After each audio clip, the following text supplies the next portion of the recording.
हमारा पहला क्वेश्चन है, मानव शरीर का कितना प्रतिशत भाग ऑक्सीजन तत्व से बना होता है? What percentage of the human body is made up of element oxygen?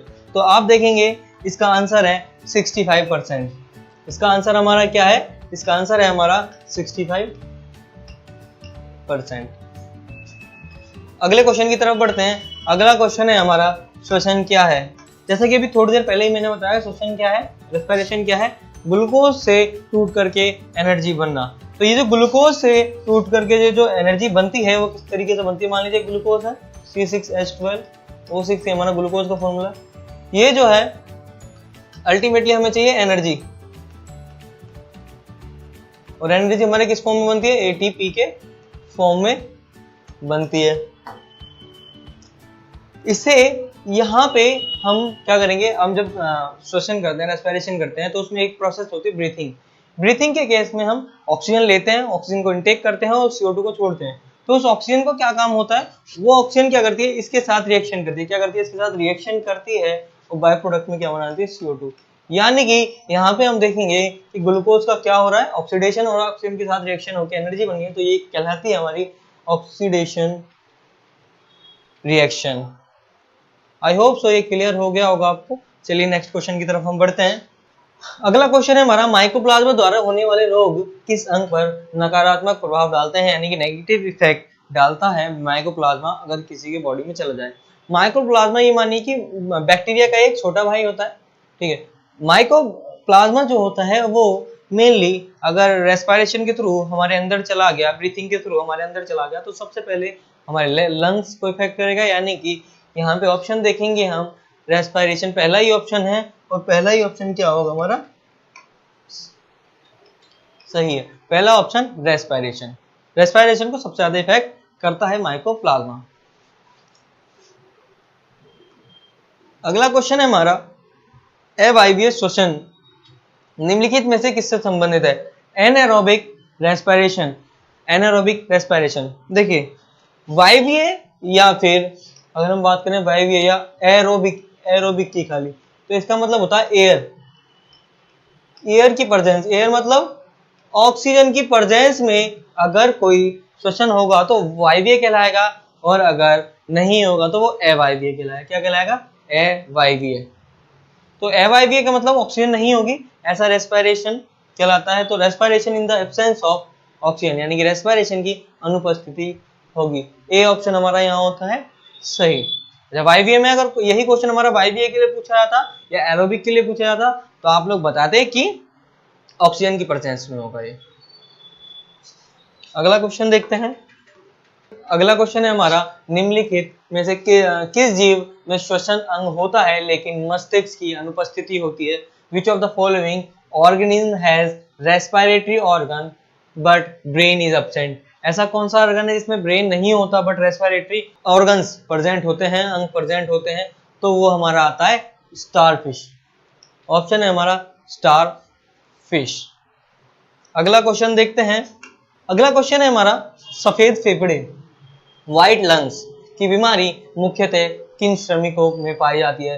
यानी किन वर्कर्स के अंदर व्हाइट लंग्स की डिसीज पाई जाती है? तो ये पाई जाती है जो श्रमिक या जो लेबर क्लास लोग या जो वर्कर्स काम करते हैं पेस्टिसाइड इंडस्ट्रीज के अंदर, उनके अंदर ये व्हाइट लंग डिसीज या सफेद फेफड़े की बीमारी पाई जाती है। अगला हम क्वेश्चन देखते हैं। अगला क्वेश्चन हमारा, तंबाकू का धुआं स्वास्थ्य के लिए हानिकारक है क्योंकि इसमें क्या उपस्थित होता है? जो हमारा टोबैको होता है, इसका धुआं जो होता है हमारे लिए क्यों हार्मफुल है? तो ये हम देखेंगे क्यों हार्मफुल है। इसका ऑप्शन है कौन सी चीज प्रेजेंट होती है उसके अंदर प्रेजेंट होता है carbon monoxide. Carbon monoxide, carbon monoxide का फॉर्मूला होता है CO। कार्बन मोनोऑक्साइड का फॉर्मूला CO। कार्बन मोनोऑक्साइड हमारे ब्लड के साथ बहुत जल्दी से बाइंड कर जाती है, उसकी ब्लड के साथ बाइंड करने की एफिनिटी ज्यादा होती है, जिसकी वजह से क्या होगा कि एक बार ये बाइंड कर गई CO तो ऑक्सीजन बाइंड नहीं कर पाएगी, और ऑक्सीजन बाइंड नहीं कर पाएगी तो क्या होगा, बॉडी में ऑक्सीजन की कमी होने लग जाएगी। तो ये थोड़ा सा अगर हम समझें इसे तो ये टॉक्सिसिटी फैलाती है। क्या फैलाती है? टॉक्सिसिटी। अगला क्वेश्चन है, अत्यधिक शारीरिक व्यायाम द्वारा अस्थायी श्वसन में परिणाम स्वरूप मांसपेशियों में किसके जमाव से तनाव व दर्द होता है। इस क्वेश्चन में आपसे पूछा जा रहा है कि अगर हम लोग बहुत ज्यादा एक्सरसाइज कर लेते हैं या एक्सेसिव एक्सरसाइज कर लेते हैं, व्यायाम कर लेते हैं, तो उस केस में हमारी बॉडी में क्या होता है कि हमारी मांसपेशियों में जलन महसूस होने लग जाती है। तो उसका रीजन है कि जब हम एक्सरसाइज कर रहे हैं तो ऑक्सीजन की प्रेजेंस में कर रहे होंगे, बट उस वक्त पे क्या होता है कि हमारी बॉडी में ऑक्सीजन की कमी हो जाती है। जब हम मान लीजिए रनिंग कर रहे हैं तो रनिंग करते करते क्या होगा कि हमारी ब्रीथिंग रेट बढ़ जाता है ना, ताकि हमारी बॉडी ज़्यादा से ज़्यादा ऑक्सीजन इनटेक कर सकते हैं, बट वो एक सर्टेन लेवल तक ही हम जा सकते हैं उसमें ऑक्सीजन लेने के लिए, फिर एक लिमिट उसकी हो जाती है कि हम इससे ज़्यादा नहीं ले सकते। जैसे जैसे हमारी बॉडी में ऑक्सीजन कमी होती रहती है तो जो ग्लूकोज किसमें एटीपी देता हमें, एटीपी और CO2, वो क्या करता है वहां पे एटीपी बनाता है बट बहुत कम मात्रा में बनाता है इसके मुकाबले, और क्या बना देता है, लैक्टिक एसिड बना देता है, और वो लैक्टिक एसिड हमारी बॉडी में जलन कॉज करता है। क्या कॉज करता है, जलन कॉज करता है, ऐठन जकड़न ये मसल्स की कॉज करता है। तो यहाँ पे ऑप्शन आएगा हमारा option number B, lactic acid. Lactic acid की वजह से ही हमारी मांसपेशियों में जलन होती है। अगला क्वेश्चन है हमारा, नवजात शिशु की श्वसन दर है, तो इसमें आप लिखेंगे नवजात शिशु यानी कि जो न्यूली बॉर्न बेबीज होते हैं उनके अंदर जो श्वसन दर होती है या रेस्पिरेशन रेट होता है वो ज्यादा होता है अडल्ट्स के मुकाबले। उनमें करीबन 32 टाइम्स पर मिनट होता है, और अगर हम अडल्ट की बात करें 20 से 25 टाइम्स पर मिनट होता है अडल्ट्स में।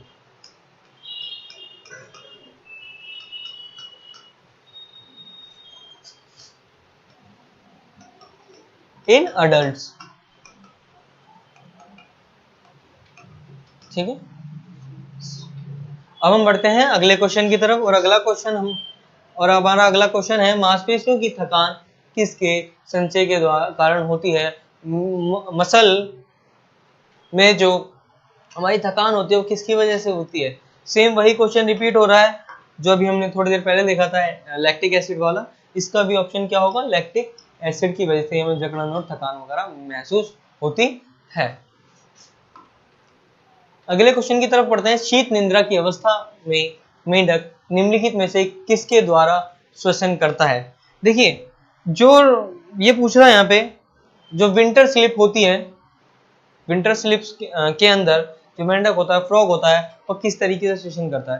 तो उसके पास दो तरीके होते हैं श्वसन के लिए, एक तो उसके पास लंग्स होते हैं और उसके पास स्किन होते हैं। स्किन से भी वो क्या कर सकता है, हमारा श्वसन कर सकता है, रेस्पिरेशन कर सकता है, गैसेस एक्सचेंज कर सकता है। बट अब यहाँ पे क्वेश्चन पूछ रहा है कि जब वो विंटर स्लीप में होगा तो किससे करेगा, दोनों से करेगा या किसी एक से करेगा, और किससे, अगर एक से भी करेगा तो किससे करेगा। तो मैं आपको बताता हूँ, इसका आंसर है स्किन के द्वारा। जब वो विंटर स्लीप में होगा तो वो खाली सिर्फ और सिर्फ स्किन के द्वारा श्वसन करेगा। ऑप्शन बताइए इसका क्या है, हार्ट, लंग्स और स्किन। लंग्स नहीं होगा यहाँ पे, स्किन होगा यहाँ पे, कि वो स्किन के द्वारा क्या करेगा, रेस्पिरेशन करेगा। अगला क्वेश्चन आता है हमारा, मानव स्वर बॉक्स में कुल कितने स्वर रज्जु उपस्थित होते हैं। How many vocal cords are present in human vocal box. देखिए वोकल बॉक्स हम किसे कहते हैं, हम कहते हैं लैरिंग्स को, जहां से हमारी आवाज आती है। तो हमारे लैरिंग्स के वाइब्रेशन की वजह से ही आप लोग भी मेरी आवाज सुन पा रहे होगे। तो अब हम देखते हैं कि उसके अंदर वोकल कॉर्ड कितने होते हैं। जो हमारा लैरिंग्स है उसके अंदर इस तरीके से पाए जाते हैं वोकल कॉर्ड। ये क्या होते हैं, ये इस तरीके खुलते रहते हैं और बंद होते रहते हैं, उनकी वजह से क्या होता है, वाइब्रेशंस होती रहती है। तो ये कितने पाए जाते हैं, 2 पाए जाते हैं। अगला क्वेश्चन देखते हैं, the larynx of women is smaller than the larynx of a man.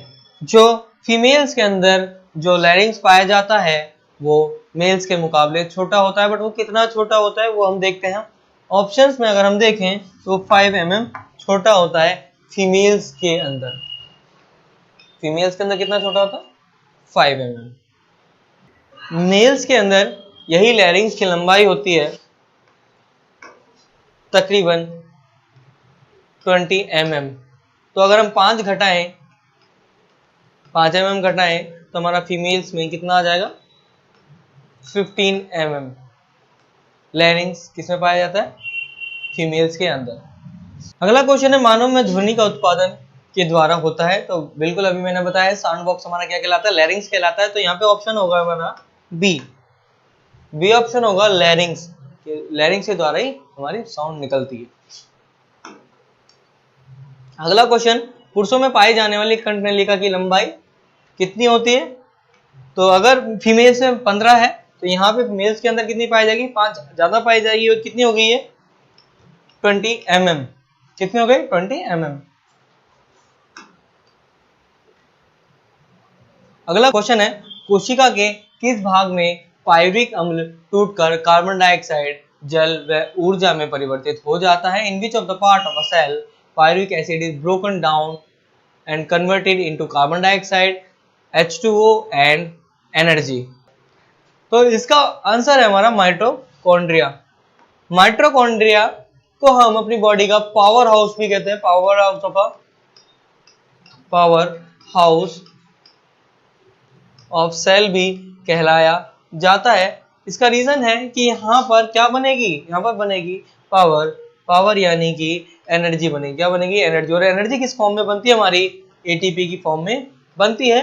और बाय प्रोडक्ट के रूप में हमारा क्या बन जाएगा? वाटर और कार्बन डाइऑक्साइड वहीं पे हमारी बन जाएगी और हमारी बॉडी से वापस निकल जाएगी। आई होप आप लोगों को ये आज की क्लास समझ में आई होगी। तो आप लोगों से हम मिलते हैं नेक्स्ट वीडियो में। और अगर आप लोगों को कोई भी डाउट होता है तो आप कमेंट सेक्शन में पूछ सकते हैं मेरे से। वीडियो को लाइक शेयर करना ना भूलें और साथ में सब्सक्राइब भी कर दीजिएगा चैनल को।